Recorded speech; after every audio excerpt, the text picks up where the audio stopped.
നിലവിലുള്ള ഒരു SIT ആണ് അന്വേഷിക്കുന്നത്. SITയിൽ ഇടതുപക്ഷ സർക്കാരുണ്ടായിരുന്ന സമയത്ത് സ്വാധീനം ചെലുത്തിയിരിക്കാം, അതിനുള്ള സാധ്യതകളുണ്ട്. അത്തരത്തിൽ കാരണം അവർക്ക് അവരുടെ പൊളിറ്റിക്കൽ ലീഡേഴ്സിനെ പ്രൊട്ടക്റ്റ് ചെയ്യാനുള്ളൊരു താല്പര്യം ഉണ്ടായിരുന്നു. അവരുടെ പൊളിറ്റിക്കൽ ലീഡർഷിപ്പിൻ്റെ ഇൻവോൾവ്മെൻറ്റ് ഇല്ലാതെ ഇത്തരം സംഭവങ്ങൾ ഈ ആഴത്തിൽ പോകാനിടയില്ല. മാത്രമല്ല ഇപ്പം നേരത്തെ ഉണ്ടായിരുന്ന ദേവസ്വം ബോർഡ് ചെയർമാൻ പത്മകുമാർ ചില കാര്യങ്ങൾ വെളിപ്പെടുത്തിയാൽ അദ്ദേഹം പറഞ്ഞ കാര്യങ്ങളിലൊന്ന് ശബരിമലയിലെ യുവതീ പ്രവേശനത്തിൻ്റെ ആ സമയത്ത് തന്നെ രാത്രി തിരുവനന്തപുരത്തേക്ക് വിളിച്ചു. അതെങ്ങനെ ഒരു കബളിപ്പിക്കൽ നടന്നിട്ടുണ്ടായിരുന്നു എന്ന് അദ്ദേഹം പറഞ്ഞത് വഴി വളരെ ഡീപ്പായിട്ടുള്ള ഒരു കോൺസ്പിറസി ഇത്തരം പല കാര്യങ്ങളിലുണ്ടെന്ന് ഉറപ്പിക്കാം. അപ്പം അതുകൊണ്ട് SITയെ സംബന്ധിച്ചുള്ള ഉത്കണ്ഠകൾ ന്യായമാണ്. പക്ഷേ പ്രധാനപ്പെട്ട ഒരു കാര്യം, ഈ SIT കോടതിയുടെ ഇൻവെസ്റ്റിഗേഷൻ, കോടതിയുടെ മോണിറ്ററിങ്ങിൻ്റെ കീഴിലാണ് നടക്കുന്നത്. കോടതി ഇക്കാര്യത്തിൽ തുടക്കം മുതലേ കർശനമായ നിലപാടാണ് എടുത്തിട്ടുള്ളത്. മാത്രമല്ല അവർക്കെതിരായിരിക്കുന്ന ആരോപണങ്ങൾ ഇപ്പോൾ ഈ തന്ത്രിയുമായിട്ട് ബന്ധപ്പെട്ട പ്രശ്നമാണ്. തന്ത്രിയെ സംബന്ധിച്ചിടത്തോളം അവരുടെ അദ്ദേഹത്തിൻ്റെ കുറ്റപത്രത്തിൽ കൊണ്ടുവന്നതിൽ തെളിവില്ലെങ്കിൽ കോടതിക്ക് അദ്ദേഹത്തെ റിമൂവ് ചെയ്യാമല്ലോ. അദ്ദേഹത്തെ പ്രതിപട്ടികയിൽ നിന്ന് റിമൂവ് ചെയ്യുന്ന ഒരു തടസ്സമില്ല. അല്ലെങ്കിൽ അങ്ങനെ റിമൂവ് ചെയ്യണമെന്ന് തന്ത്രിക്ക് ആവശ്യപ്പെടാം. സാങ്കേതികമായിട്ട് അത്തരത്തിലുള്ള അത്തരത്തിലുള്ള ആരോപണങ്ങൾക്ക് സാധ്യതയുണ്ടെങ്കിൽ അതിനുള്ള പരിഹാരമുണ്ട്. ഏറ്റവും പ്രധാനപ്പെട്ട കാര്യം, ഇപ്പോൾ അന്വേഷണം ഒരു പ്രത്യേക ഘട്ടത്തിൽ എത്തി നിൽക്കുകയാണ്.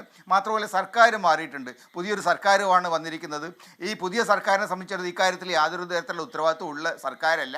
സ്വാഭാവികമായിട്ട് നീതിപൂർവ്വം കാര്യങ്ങൾ നടത്താനുള്ള ശേഷി ഈ സർക്കാരിനുണ്ട് എന്ന് നമ്മൾ കരുതുന്നു. ഈ സന്ദർഭത്തിൽ ഇത് നേരത്തെ CBIക്ക് പോയാൽ ഇത് കേന്ദ്ര സർക്കാരിൻ്റെ കയ്യിലേക്ക് കൊടുത്തു കഴിഞ്ഞാൽ സത്യത്തിൽ വളരെ ഗൗരവത്തോടുകൂടി കേരളം കണ്ടുകൊണ്ടിരിക്കുന്ന ഒരു കേസ്, കേരളത്തിലെ മലയാളികൾ വളരെ ഉത്കണ്ഠയോടുകൂടി വീക്ഷിച്ചുകൊണ്ടിരിക്കുന്ന ഒരു കേസ്, അതിൻ്റെ ഒരു വളരെ പ്രധാനപ്പെട്ട ഘട്ടത്തിൽ വെട്ടിച്ച് കേന്ദ്ര സർക്കാരിൻ്റെ കയ്യിലേക്ക് കൊടുക്കുന്നത് വഴി അന്വേഷണം യഥാർത്ഥത്തിൽ വഴിമുട്ടിപ്പോകാനൊരു സാധ്യതയുണ്ട്.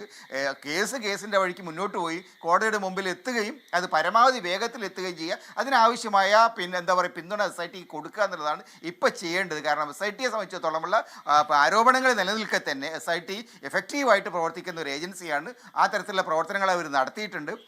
ആവശ്യമായ തിരുത്തലുകൾ വരുത്താനുള്ള ഒരു സംവിധാനം കേരളത്തിലുണ്ട്, പുതിയ സർക്കാരുണ്ട്. അതുകൊണ്ട് ഈ നിലയിൽ കാര്യങ്ങൾ മുന്നോട്ട് പോവുക തന്നെയാണ് വേണ്ടത്. എവിടെയെങ്കിലും അബറേഷൻ ഉണ്ടായിട്ടുണ്ടെങ്കിൽ, എവിടെയും തെറ്റുപറ്റിയിട്ടുണ്ടെങ്കിൽ അത് തിരുത്താനുള്ള ഒരു സംവിധാനം ഇന്ന് നമ്മുടെ നിയമ സംവിധാനത്തിലുണ്ട്. അത് ഉപയോഗിക്കുകയാണ് വേണ്ടത്. പക്ഷേ കേസ് വീണ്ടും സുപ്രീം കോടതി CBI കൊടുത്ത്, അല്ലെങ്കിൽ CBI വേറൊരാൾക്ക് കൊടുത്ത് എത്ര കേസുകളാണ് ഇപ്പോൾ CBIയും EDയും മറ്റ് ഏജൻസികളും അന്വേഷിച്ച് കുളമായി കിടക്കുന്നത്. അതുകൊണ്ട് CBIയുടെ കയ്യിലേക്ക് ഇത് കൊടുക്കാതെ കേരളത്തിൽ തന്നെ ഏജൻസികൾ തൽക്കാലം അന്വേഷണം നടത്തുക എന്നുള്ളതാണ് പ്രധാനം എന്നാണ് ഞാൻ കരുതുന്നത്.